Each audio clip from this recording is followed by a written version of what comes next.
नमस्कार बच्चों, मेरा नाम है नीतू चौहान और स्वागत है आप सभी का ब्राइट फ्यूचर में। बच्चों, कल हमने पढ़ा था इतिहास का लेसन 3 असम में ब्रिटिश विरोधी जागरण और कृषक विद्रोह। तो कल मैंने पार्ट 1 आपको पढ़ाया था। अगर पार्ट 1 अगर आप अभी तक आप लोगों ने नहीं देखा है तो वीडियो के डिस्क्रिप्शन बॉक्स में नीचे आपको मिल जाएगी, उसे आप देख लीजिए। और इसके बाद से जो पार्ट 2 है आज मैंने स्टार्ट किया है, इसमें आज हम पढ़ेंगे 3.1 जो था, जो पॉइंट 1 जो नेक्स्ट पार्ट था उसके बारे में। तो पॉइंट 1 यहाँ पे दिया हुआ है 1857 के सिपाही विद्रोह का असम पर प्रभाव।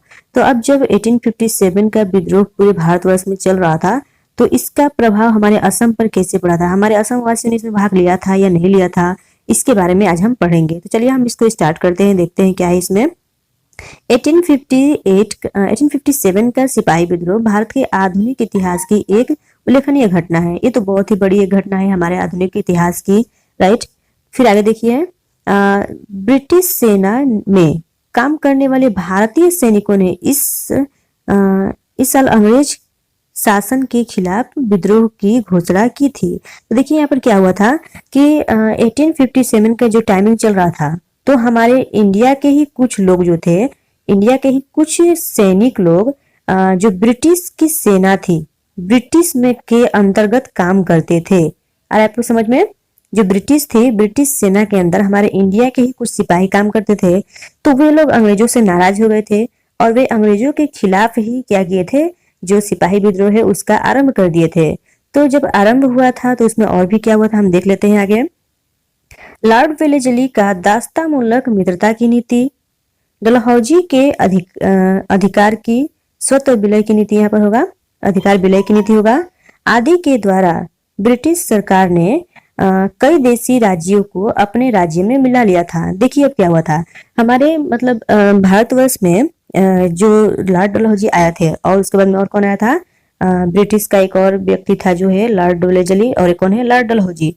तो इन लोगों ने क्या किया था, जो भारत के राजा लोग थे, राजा अपने अपने राज्य में राज कर रहे थे, तो उस टाइमिंग में उन लोगों के राजपाट को या तो मित्रता करके या फिर युद्ध करके उनके राजपाट को ब्रिटिश शासन के अंदर मिला लिया करते थे। तो इस वजह से क्या हुआ था कि हमारे देश के जो राजा थे वो सभी नाराज हो गए थे। और सेम उसी तरह से असम में भी वही हाल हुआ था।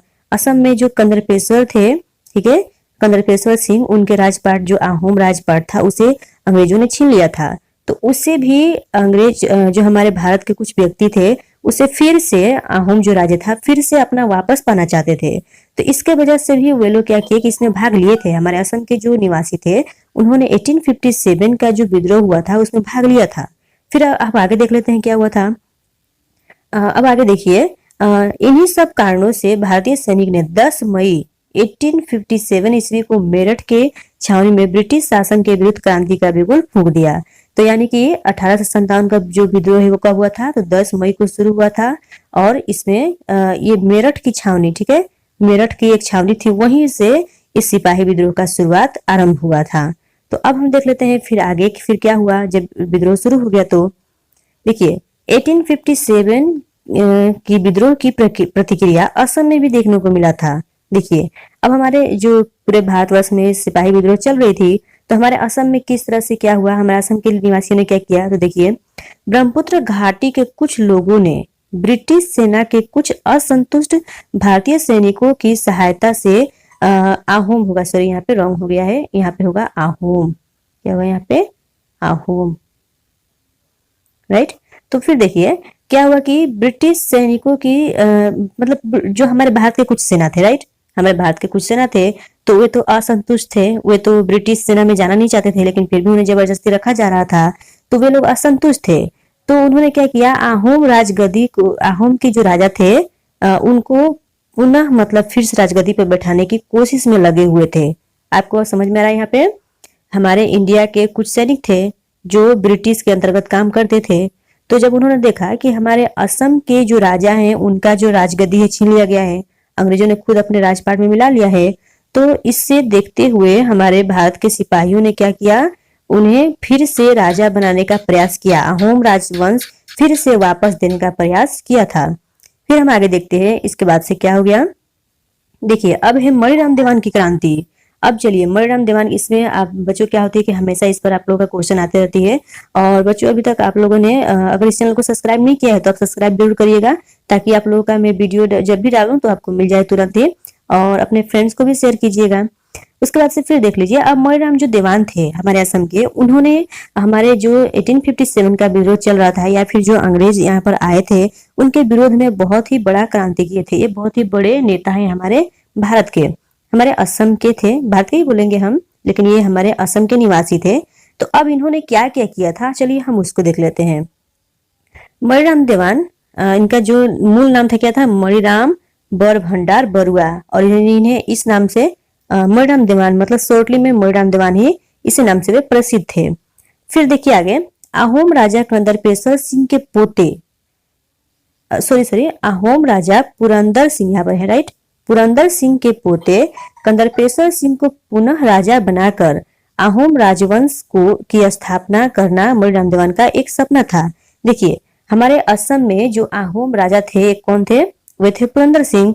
तो पुरंदर सिंह के एक पोता थे जिनका नाम क्या था, कंदरपेश्वर सिंह। तो इन लोगों का जो राजगद्दी था वो तो अहोमों ने अहोमों ने नहीं, वो तो ब्रिटिश सरकार ने छीन लिया था, अपने राज्य में मिला लिया था, राइट। तो अब क्या हुआ था कि हमारे असम के जो मणिराम देवान थे वो इस प्रयास में लगे हुए थे कि अहोमों का जो राजगद्दी है वो फिर से ब्रिटिश सरकार से लेकर के अपने अहोम राज्य को, मतलब अपने राजा हैं उन्हें दे दिया जाए, राइट। तब फिर क्या होता है, देखते हैं ये सक्सेस होते हैं या नहीं होते हैं। मणिराम देवान का जो सपना था वो पूरा हो रहा है कि नहीं हो रहा है, चलिए फिर आगे देख लेते हैं हम। उसके बाद देखिए, इसलिए वे एक पत्र लेकर कोलकाता भी गए थे। पत्र लेकर क्यों गए थे कोलकाता, वो इसलिए गए थे कोलकाता ताकि जो इनकी मन में जो बात थी, यानी कि मतलब अहोम राज को फिर से लौटा देना, इस बात को एक आवेदन पत्र लेकर के वे कोलकाता ब्रिटिश सरकार को देने के लिए गए थे। तो कोलकाता क्यों गए थे, तो कोलकाता में इसलिए गए थे क्योंकि वहीं पर कोलकाता में ही ब्रिटिशों का छावनी था, वहीं पर ब्रिटिश सरकार का स्थापना हुआ था, वहीं पे उन लोगों ने अपना मतलब कोठी बनाया हुआ था। तो मणिराम देवान खुद एक आवेदन पत्र लेकर गए ताकि क्या हो जाए, हमारा जो अहोम राजवंश है फिर से वापस मिल जाए। तो देखते हैं इनका फिर क्या होता है। जब वे कोलकाता गए तो कोलकाता में मधु मलिक नामक, देखिए यहाँ पर ध्यान रखिएगा आप, मधु मलिक नामक एक बंगाली मुख्तियार के साथ मिलकर उन्होंने अंग्रेजों को भारत से खदेड़ने का षड्यंत्र भी रचा। देखिए जब वे चले गए कहाँ पर, यहाँ पे कोलकाता, तो कोलकाता में जब गए तो उन्होंने उनको एक व्यक्ति मिल गए, बंगाली एक आदमी थे जिनका नाम था मधु मलिक।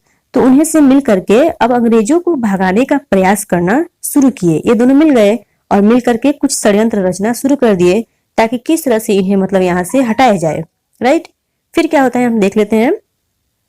फिर देखिए 7 सितंबर 1858 को ब्रिटिश सरकार ने कंदरपेश्वर सिंह को बंदी बना लिया। देखिए जिसे मणिराम देवान राजा बनाने का प्रयास में लगे हुए थे, मतलब सोच रहे थे कि अहोम राजवंश फिर से मिल जाए और हम किसे राजा बना दे, कंदरपेश्वर सिंह को। लेकिन ऐसा नहीं हुआ। क्या हो गया था कि कंदरपेश्वर सिंह को ही इन लोगों ने बंदी बना लिया, यानी कि इनके षड्यंत्र के बारे में पता चल गया था अंग्रेजों को, राइट। यहाँ पे आप देख सकते हो, लेकिन यहाँ पे क्या था, षड्यंत्र का पता ब्रिटिश सरकार को क्या हुआ था, चल गया था। तो इसीलिए इन लोगों ने क्या कर दिया, जो कंदरपेश्वर सिंह थे उन्हें बंदी बना लिया। फिर और देखते हैं हम। अब देखिए कोलकाता में मणिराम देवान को भी गिरफ्तार कर लिया गया। देखिए बच्चों, अब क्या हो रहा है कि जब ये लोग प्लानिंग बना रहे थे अंग्रेजों से युद्ध करने का और अपने जो अहोम राजवंश है उसे वापस पाने का, लेकिन क्या हुआ कि जो अंग्रेज थे उन्हें इनके षड्यंत्र के बारे में तो पता चल गया। तो इस वजह से क्या हुआ कि मणिराम देवान को भी मतलब इन लोगों ने गिरफ्तार कर लिया। जो राजा थे कंदरपेश्वर सिंह उन्हें भी गिरफ्तार कर लिया गया। फिर क्या होता है और हम देख लेते हैं आगे। उसके बाद से देखिए कैप्टन हॉल रायड, हॉल यहाँ पे रायड होगा, हॉल रायड द्वारा विशेष तौर पर गठित न्यायालय में मणिराम देवान और पीएली बरुआ, यहाँ पे देख रहे हो आप पीएली बरुआ। यहाँ से एक बच्चों आप लोगों का क्वेश्चन इस बार भी इस ईयर आया हुआ था कि मणिराम देवान के साथ और किसे फांसी की सजा दी गई थी, तो पीएली बरुआ को भी, ठीक है ना।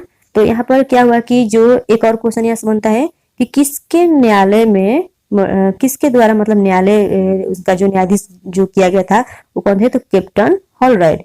कैप्टन हॉलराइट के द्वारा एक न्यायालय बनाया गया था, उसी में पीएली बरुआ और जो मणिराम देवान थे इनको फांसी का सजा सुना दिया गया। क्यों सुनाया गया फांसी का सजा, क्योंकि वे ब्रिटिश सरकार के विरुद्ध षड्यंत्र रचने का दोषी ठहराए गए थे। यानी कि ऐसा मतलब माना जा रहा था कि ब्रिटिश सरकार के विरुद्ध में ये लोग युद्ध करना चाहते हैं, उनके विरोध में ये लोग उत्पन्न हो गए हैं, तो इस वजह से इन दोनों को फांसी की सजा सुना दिया गया।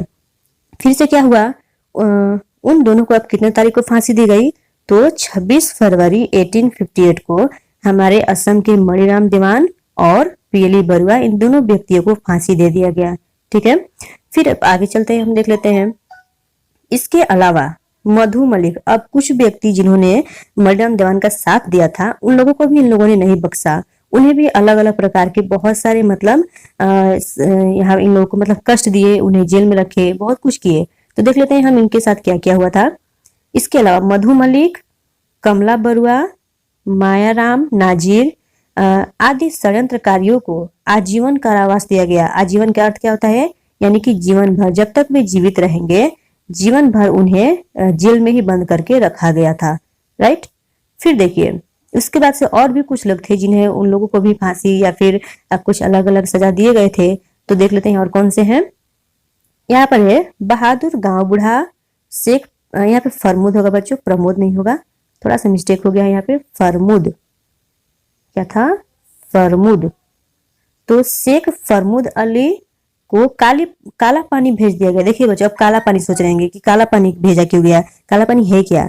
तो काला पानी का अर्थ होता है जैसे कि मान लीजिए चारों तरफ से पूरा पानी ही पानी रहेगा और बीच में एक टापू की तरह होगी, थोड़ी सी जगह होगी, उस जगह पे ही जेल बनाया गया था। जैसे कि अंडमान निकोबार है ना हमारा, अंडमान निकोबार द्वीप समूह, जिसे हम द्वीप ही बोलते हैं, तो द्वीप में ही उनको भेज दिया गया इन लोगों को, और वहीं पर इनको यहाँ पर जेल में बंद कर रखा गया था।